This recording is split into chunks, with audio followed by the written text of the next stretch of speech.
So నేను వచ్చేసి electrical engineer. నేను ప్రస్తుతానికి అక్కడ ఒక ఇంటర్నేషనల్ స్కూల్లో టీచ్ చేస్తాను నేను. అదేంటి ఇంజనీరింగ్ చేసి టీచింగ్ ఎందుకు చూస్ చేసుకున్నారు?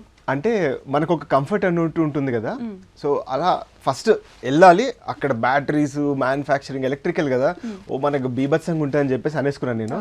అక్కడికి వెళ్ళిన తర్వాత స్కూల్లో బాగుంది, పిల్లలు ఎప్పుడు వాళ్ళు అంత ఎంతూజియాస్టిక్గా ఉంటారు, మనం కూడా వాళ్ళు కలిసిపోయాము అని చెప్పేసి అన్నట్టు ఉండింది. సరే కంటిన్యూ చేద్దాం అనేటప్పటికి చెప్పాను కదా 10 years. ఏం గుర్తుందా అంటే మా డాడీ ఇంకా అరే నువ్వు జాబ్ చూసుకుంటా అన్నావు కదా అని ఆ ఒక్క మాట తప్పించి ఇంకేం గుర్తులేదు నాకు. 10 సంవత్సరాల నుంచి టీచింగ్ లోనే ఉన్నాను. ఇక్కడ అప్లై చేసుకున్నారు టీచింగ్ కి? ఎస్.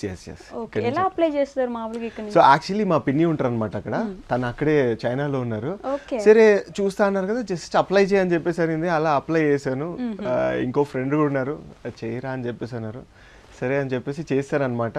వచ్చింది అంతే, ఆల్ ఆఫ్ ఏ సడన్. అంతెందుకు నా ఎక్స్పీరియన్స్ ఎయిర్పోర్ట్లోకి వెళ్ళిన తర్వాత కూడా ఎక్కడికి వెళ్తున్నా అంటే చైనా, దేనికంటే జాబ్.